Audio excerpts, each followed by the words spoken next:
할렐루야. 네, 벌써 1월 마지막 주일이 됐습니다. 독수리 중에 솔개라고 하는 새가 있는데 아주 장수하는 새로 70년을 산다고 합니다.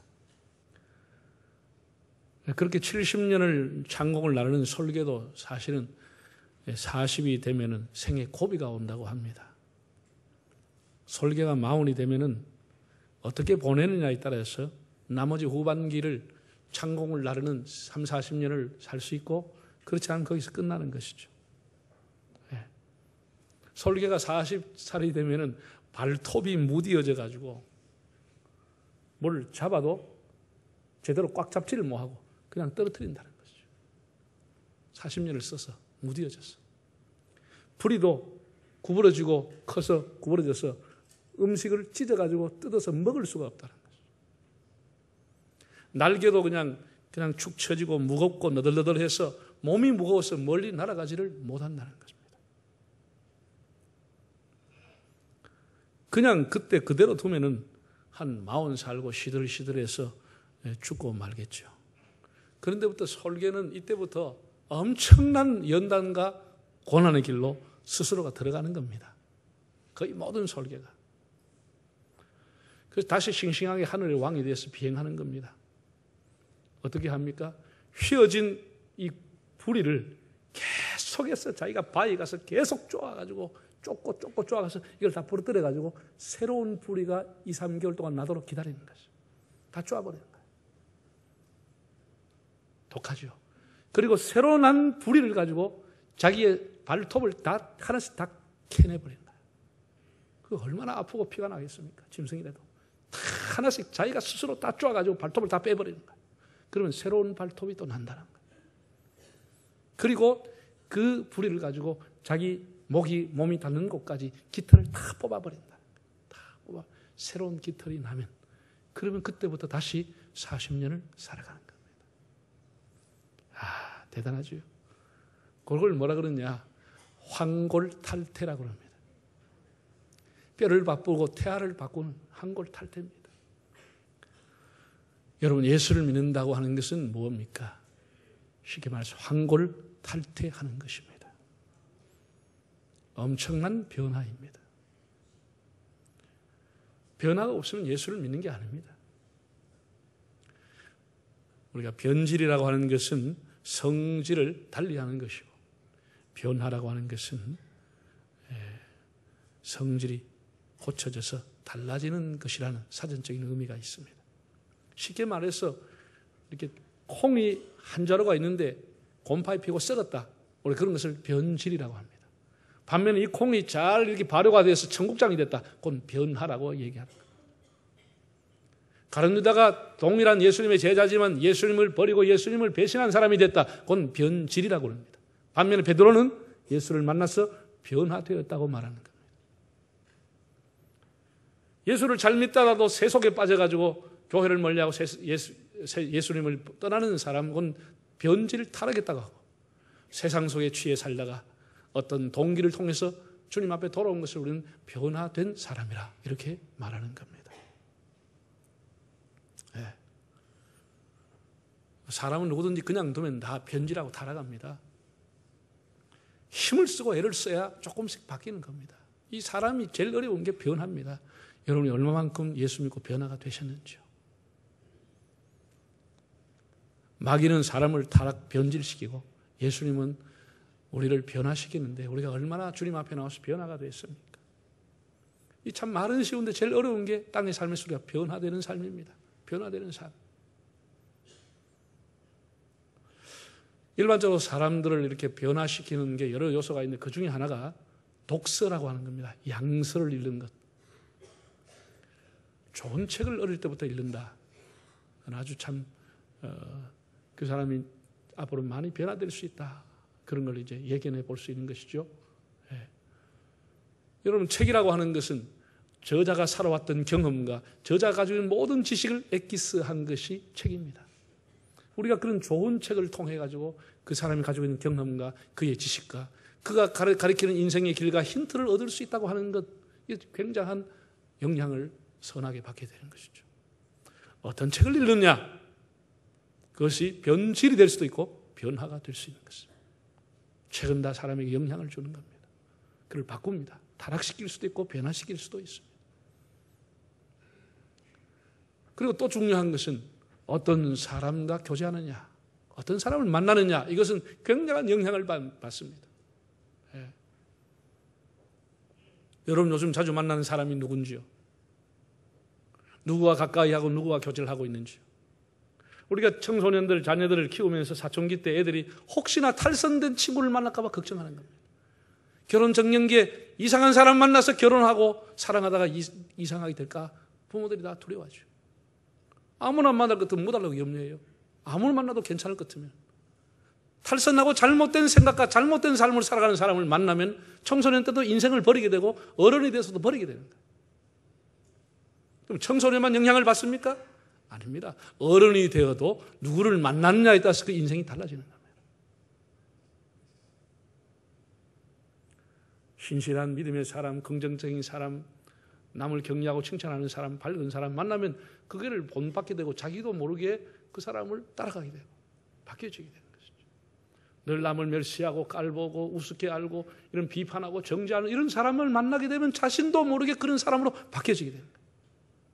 변질이 되는 것이죠. 누구를 만나느냐, 이렇게 변질이냐 변화, 기로가 되죠. 그리고 특별한 체험을 하는 경우도 사람을 바꿀 수 있습니다. 예를 들어 사람이 막 정말로 구사일생으로 살았다. 주변에 사람 다 죽었는데 자기 혼자 살았다. 그럼 이 사람이 정말 인생의 깊이가 더 깊어지겠죠. 세월을 낭비하거나 그렇게 살 수는 없겠죠. 네. 우리 예수 믿는 사람 중에 간혹 뭐 천국을 갔다 왔다, 지옥을 보고 왔다 그런 사람들이 있습니다. 네. 어쨌든 그런 경험을, 특별한 경험을 한 사람은 인생이 달라지리라고 봅니다. 전처럼 같이 살아갈 수는 없는 것이죠. 오늘 본문은 특별한 체험을 했던 사람들의 얘기가 기록이 되어 있습니다. 황제의 도시, 황제의 신전이 있는 곳에서, 그리고 오랫동안 그 원주민들이 믿고 왔던 바알 신전이 있는 곳에서, 그리스의 자연신인 판이라고 하는 신전이 있는 곳에서, 가이사랴 빌립보에서 예수님이 제자들에게 조용히 물었습니다. 사람들이 나를 누구라고 하느냐? 또 좁혀서 너희는 나를 누구라고 하느냐라고 질문을 했습니다. 이런 굉장한 질문입니다. 베드로는 이렇게 답했습니다. 주는 그리스도시요 살아계신 하나님의 아들입니다. 정말 너무너무 대단한 대답입니다. 예, 이거는 예수님의 말씀, 성경을 전부 압축한 것입니다. 예수님이 너무 감동받고 기뻐해서 두 가지 말씀을 했습니다. 바요나 시몬아, 네가 복이 있도다. 너 정말 복된 사람이구나. 이것을 알게 한 것은 너 지식과 너 혈육이 아니고 하늘에 계신 너희 아버지가 알게 해주신 것이다. 우리 예수를 구주로 고백하는 것은 하나님의 은혜인 줄 믿습니다. 참, 이게 복된 것이, 이게 복된 것이다. 예수님이 이렇게 칭찬했죠. 두 번째는 뭘 준다고요? 내가 너에게 천국의 열쇠를 주노라. 열쇠라고 하는 개념, 열쇠라고 하는 것. 사람이 힘을 쓰고 애를 쓰고 선행을 쌓고 수양을 쌓아야 천국 가는 것이 아니고 열쇠 받으면 그냥 문이 열리는 거예요. 열쇠 있으면. 예수 그리스도가 바로 열쇠라고 하는 거예요. 베드로가 신앙에 고백했던 그 고백을 하는 사람은 누구든지 천국이 보장되고 천국에 그냥 들어갈 수 있다고 하는 것을 주님은 베드로를 통해서 우리에게 말씀해 주고 있습니다. 이러한 고백이 있고 난 8일 후에 예수님이 세 제자를 데리고 특별히 한 산으로 가셨습니다. 이 세 제자는 특별한 광경을 보고 특별한 음성을 듣고 그리고 특별한 체험을 하게 됩니다.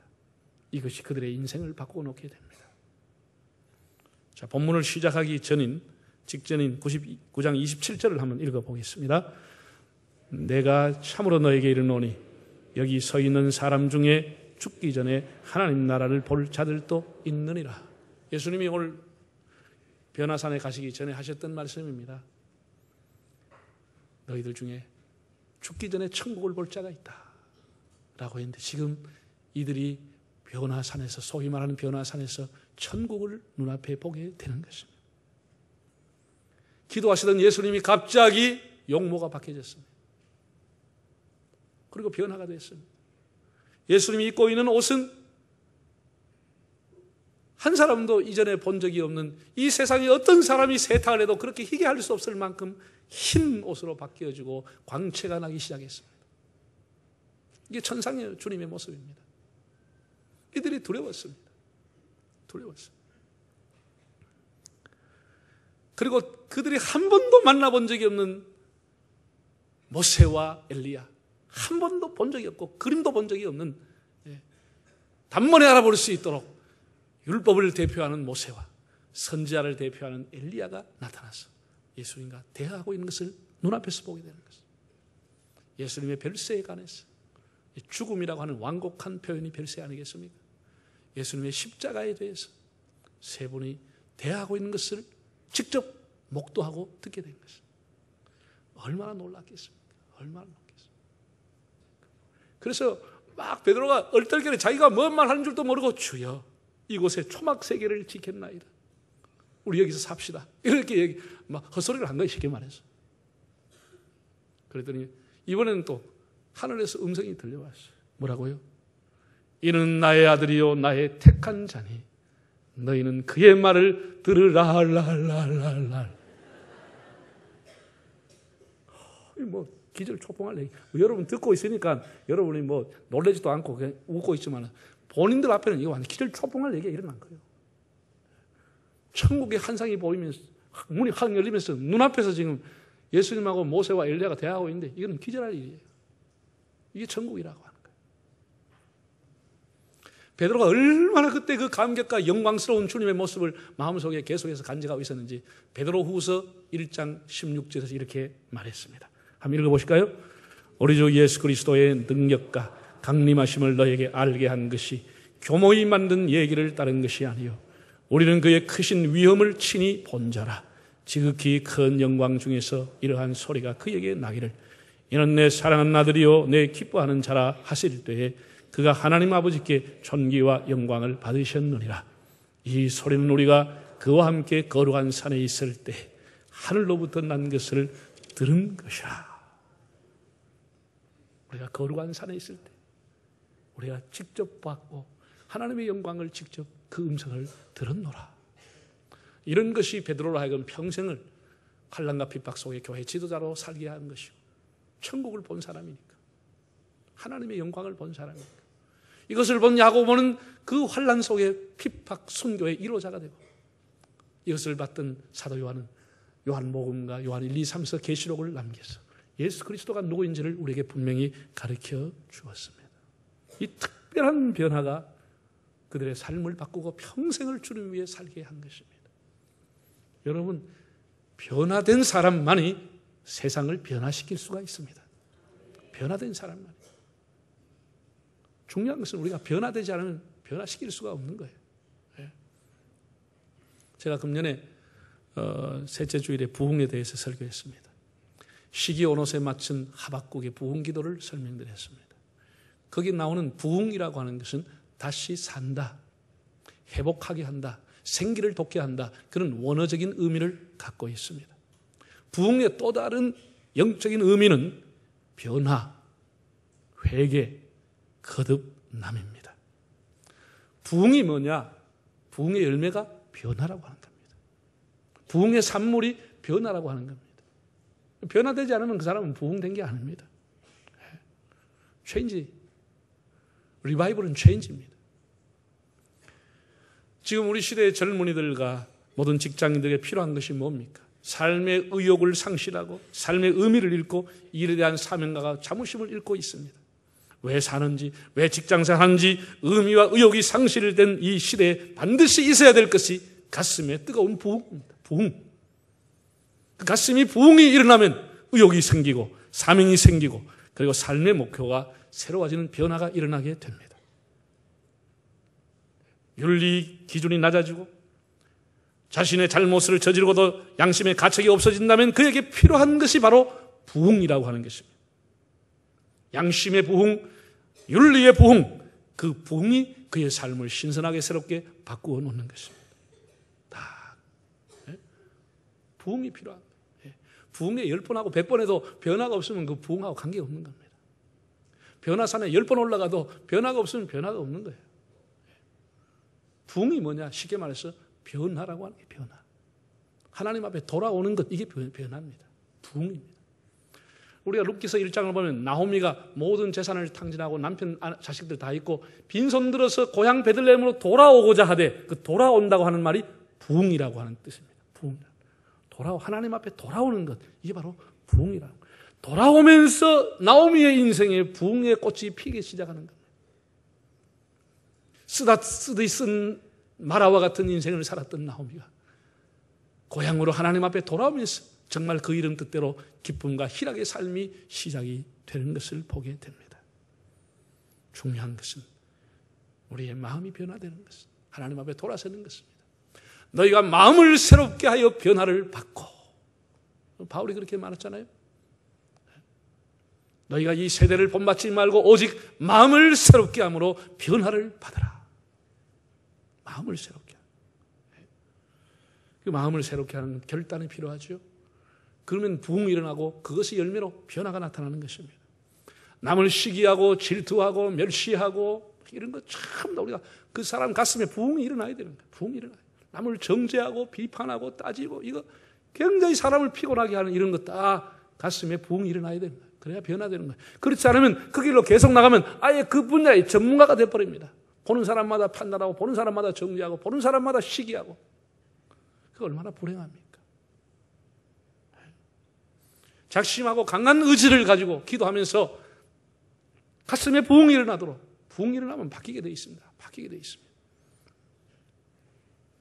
또 한 걸음 나아서 우리 영적인 나태함, 예배를 지각하고 예배 빠지는 것, 참 사람이 어떻게 주일날 오다 보니 차가 막혀서 어쩌게 할 수도 있겠지만, 아이고 그게 아니고 뭐 또 피치 모할 사정이 있어서 참 어떻게 예배 빠질 수 있다 하지만 아예 습관적으로 전문적으로 상습적으로 빠지는 사고 늦게 온 사람이 있어요. 이거 안 됩니다. 이 가슴에 부흥이 일어나야 되는 거예요. 가슴에 부흥이 일어나. 우리가 이런 것에 대해서 예배 매너리즘, 예배에 대한 어떤 그런 느슨한 마음들, 나태한 마음들이 가슴에 부흥이 일어나야 되는 거예요. 부흥이 일어나요. 그래야 그 사람의 인생에 변화가 일어나는 거예요. 변화가 일어나는 거예요. 우리의 마음의 문을 열고 들는 귀를 가지고 듣는 마음을 가지고 옥토와 같은 마음이 되어서 주님의 음성을 들을 수 있기를 바랍니다. 예배 우리가 최선을 다해야 되는 거예요. 예배. 하나님 백성이 그걸 통해서 변화되는 거예요. 가슴에 다시 한번 여러분의 마음에 교회를 사랑하는 부흥이 일어나기를 바랍니다. 그렇게 한 것이 우리 교회도 살리고 이웃교회도 다 살리는 거예요. 다 살리는 거예요. 하나님 앞에 최선을 다해서 예배 드리는 거예요. 예배 드려야 됩니다. 예배 드리는 데 대해서 뭐 힘을 다해서 예배 드려야죠. 그것이 변화 아니겠습니까? 우리가 세상에 바쁜 거 우리가 좀 정리하고, 여러분 교회가 변화산입니다. 교회에서 바뀌지 않으면 그 사람 어디 가서 바뀌겠습니까? 변하지 않으면 도태되고 사라지고 영적으로 죽습니다. 제가 얘기를 하겠습니다. 자, 코닥이라고 하면 여러분에게 떠오르는 이미지가 뭐죠? 코닥. 카메라 필름이죠. 필름이죠. 코닥은 필름의 대명사입니다. 코닥 모먼트라고 하는 영어 신조어 수고를 만들었습니다. 코닥 모먼트, 소중한 순간, 추억하고 싶은 순간을 코닥 모먼트라고 합니다. 그렇게 필름의 대명사인 코닥, 1888년에 세워서 130년 전통을 가지고 있는 대표적인 회사, 세계적인 브랜드의 가치를 코카콜라, 맥도날드, 그리고 함께 그들과 함께 코닥이라고 하는 것이 브랜드 가치를 갖고 있었습니다. 1980년대는 코닥 회사에 근무하는 종업원이 16만 명이었습니다. 한 도시입니다. 16만 명이 회사를 다녔습니다. 세계 필름 시장의 3분의 2 이상을 지배하고 미국 필름 시장의 90%를 점유했습니다. 그렇게 대단한 회사가 2012년 1월에 파산 신청을 하고 폐업으로 들어가게 됐습니다. 디지털 카메라 시대를 대비하지 못한 결과 현실에 안주하고 변화를 이끌어내지 못하다가 대기업이 몰락하고 말았습니다. 여러분 디지털 카메라를 하면서 필름 필요 없습니다. 우리가 지금 휴대폰, 스마트폰 필름 필요 없습니다. 찍고 금방 인쇄도 되고 금방 저장도 되고 금방 전송해 줄 수도 있습니다. 여러분 지금 여러분 해외 나가 사진기 들고 갈 때 필름 삽니까 안 삽니까? 지금 필름이 필요 없는 시대가 되었습니다. 이 디지털을 대비하지 못했던 코닥 회사가 세계를 석권하고 있다. 그냥 몰락하고 말았습니다. 변화에 적응하지 못하고 현실에 안주하다가 참 아이러니한 것은 디지털 카메라를 제일 먼저 개발해낸 회사가 코닥입니다. 제일 먼저 개발해내고도 더 이상 연구하지 않고 보급하지 않고 디지털 카메라에게 죽어버린 것이죠. 참 아이러니한 얘기입니다.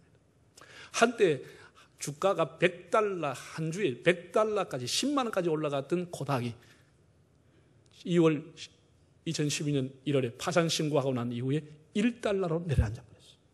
완전 휴지가 돼버린 거예요.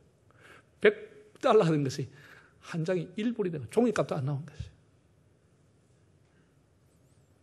세계 시장은 무섭습니다. 경쟁 치열하고 변하지 않으면 세계적인 회사가 무너집니다. 지금 아무리 뛰어난 기술과 제품과 인류 기업이 되어도 세계적인 트렌드와 변화를 잃지 못하면 그냥 몰락하고 도태되고 마는 것입니다.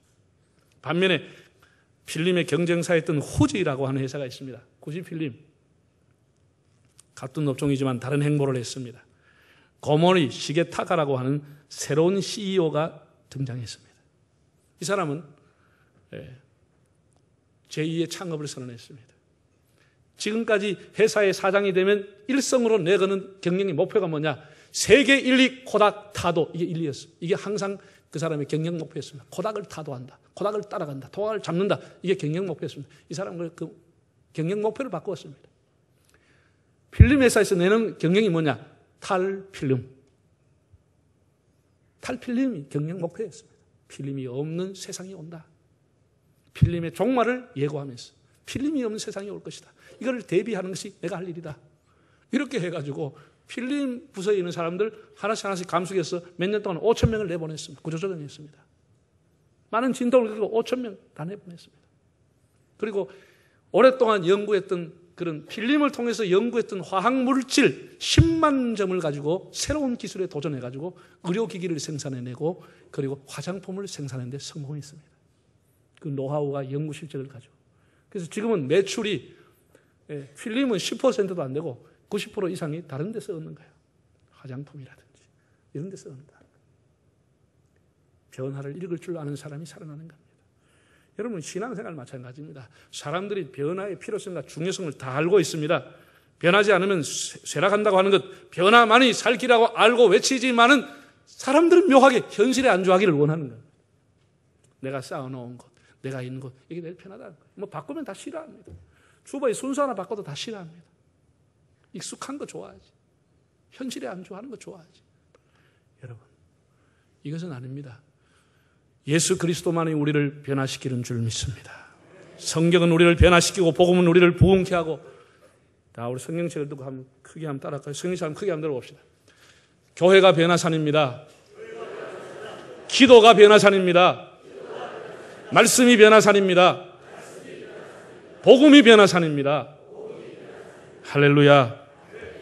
교회가 변화산입니다. 교회가 변화산. 변질과 변화는 다른 것입니다. 다시 우리의 삶의 의미와 의욕을 부흥시키고 우리의 삶의 도덕과 양심을 부흥시키고 우리의 매너리즘과 나태에 빠진 기도와 찬양과 예배와 신앙과 경영생활에 부흥이 일어나야 하는 것입니다. 누가 무슨 소리를 해도 나는 마음이 바뀌지 않을 거야. 이거는 완전히 완악한 마음입니다.